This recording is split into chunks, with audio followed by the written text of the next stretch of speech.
మాధవి గారు నెల్లిమర్ల. అధ్యక్ష, ముందుగా నాకు ఈ అవకాశం ఇచ్చిన మా అధ్యక్షులు పవన్ కళ్యాణ్ గారికి, అలాగే ఒక బాధ్యతగా తీసుకొని నెల్లిమర్ల నియోజకవర్గాన్ని అభివృద్ధి పదంలో తీసుకెళ్తానని అవకాశం ఇచ్చిన నెల్లిమర్ల ప్రజలందరికీ కూడా ధన్యవాదాలు తెలియజేస్తున్నాను. మా నియోజకవర్గంలో ఒక ఇంటర్నేషనల్ స్టాండర్డ్స్తో మన స్టేట్ గవర్నమెంట్ చంద్రబాబు నాయుడు గారు ముఖ్యంగా తీసుకొని ఒక ఎయిర్పోర్ట్, గ్రీన్ఫీల్డ్ ఎయిర్పోర్ట్ వస్తున్నది అధ్యక్ష. కానీ మా దురదృష్టం ఏంటంటే అంత ఎయిర్పోర్టు వస్తున్న నియోజకవర్గంలో కనీసం ఎక్కడా కూడా వీధి కాలువలు లేవు. వాడుకున్న నీరు సరిగ్గా బయటికి వెళ్ళడానికి కాలువలు లేక ప్రజలు చాలా ఇబ్బంది పడుతున్నారు అధ్యక్ష. ఎంత ప్యాథటిక్ సిచ్యువేషన్ అంటే ఇంటి ముందర గొయ్యలు తీసుకొని వాడుకున్న నీరంతా గోతిలోకి వచ్చిన తర్వాత మళ్ళీ రాత్రిపూట మహిళలు అందులో నీటిని బయటికి ఊరి చివర పారేయడానికి బకెట్లతో తీసుకొని వెళ్లాల్సినంత దుస్థితి అక్కడ ఈరోజు ఉందంటే నిజంగా అది చాలా బాధాకరమైన విషయం. అక్కడ మహిళలందరూ కూడా ఈ మురికి నీరు రోడ్ల మీద వెళ్ళడం వల్ల అక్కడ పారిశుద్ధ్య లోపం ఎక్కువగా ఉండి, దోమల బాధలు ఎక్కువగా ఉండి, అలాగే ఆరోగ్యం కూడా అంతమందికి చెడిపోతున్నది. అలాగే ఈ మురికి నీరు అనేది ఎక్కడ పడితే అక్కడ స్టాగ్నేట్ అయిపోయి ఉండడం వల్ల భూగర్భ జలాలు కూడా మాకు చాలా కలుషితం అయిపోతున్నాయి.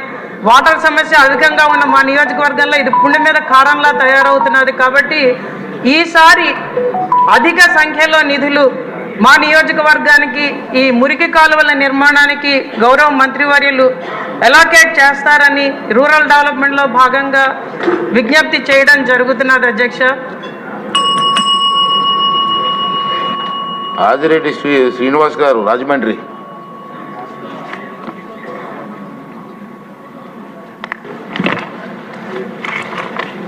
పదహారవ శాసనసభలో మిమ్మల్ని అధ్యక్షాన్ని పిలిచే అవకాశం కల్పించిన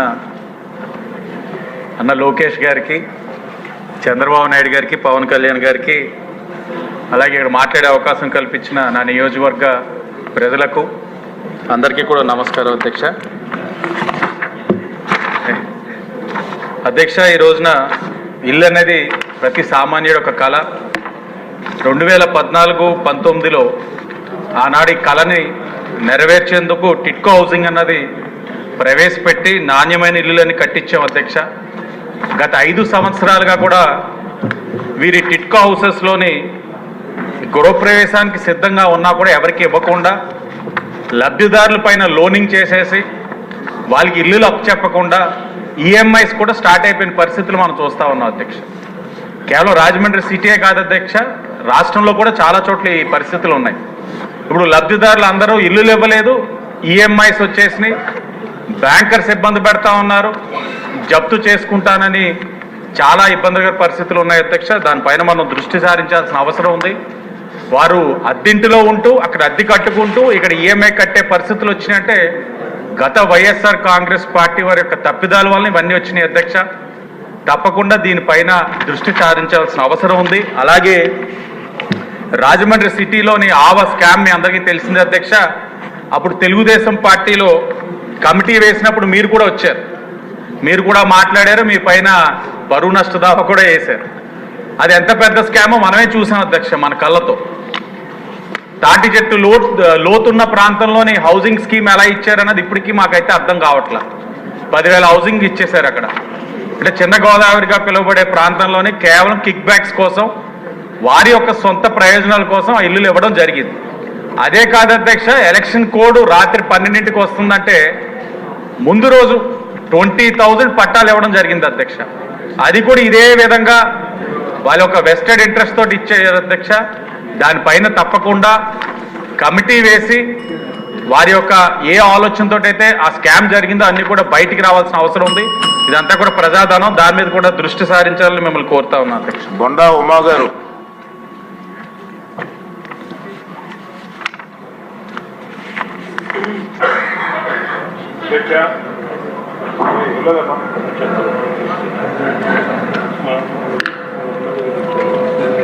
అధ్యక్ష నమస్కారం అధ్యక్ష. సెంట్రల్ నియోజకవర్గంలో చాలా ముఖ్యమైనటువంటి గుణదల రైల్ ఓవర్ బ్రిడ్జ్ గురించి మాట్లాడుతున్నాను అధ్యక్ష. దీన్ని దాదాపు 2008లో స్టార్ట్ చేశారు అధ్యక్ష. ఆ రోజు నుంచి గత ప్రభుత్వాలు దాన్ని నిర్లక్ష్యం చేయటం, దాంట్లో 2014-19లో చంద్రబాబు నాయుడు గారు, మన మంత్రి నారాయణ గారు మున్సిపల్ అడ్మినిస్ట్రేషన్ మంత్రిగా రావటం కూడా చూడటం కూడా జరిగింది అధ్యక్ష.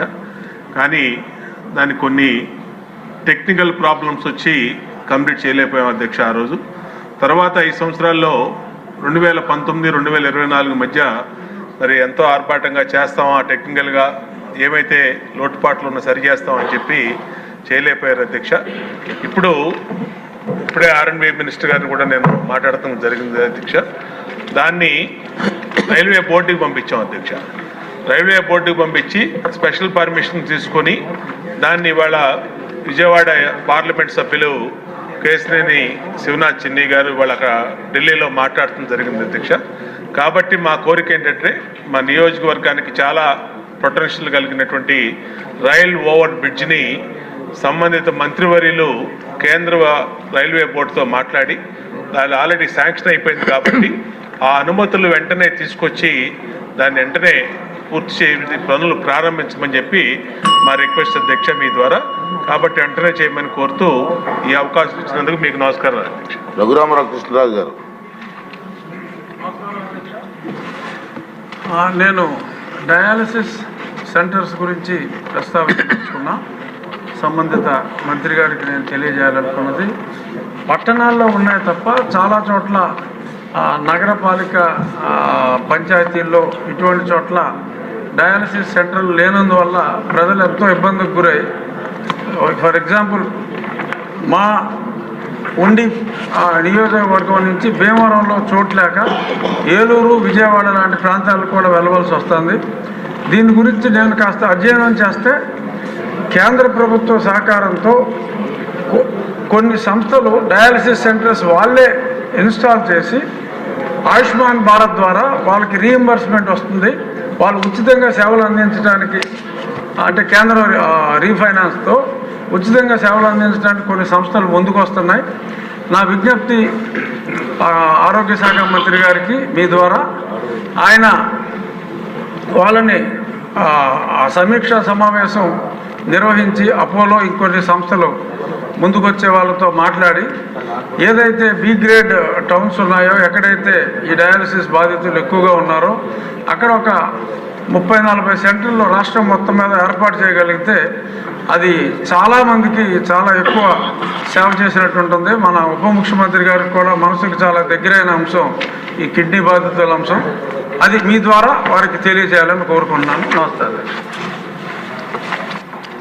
టైం ఆల్రెడీ 12 అవుతుందండి. టీ విరామం కొరకు సభను 1 గంట వాయిదా వేస్తామండి.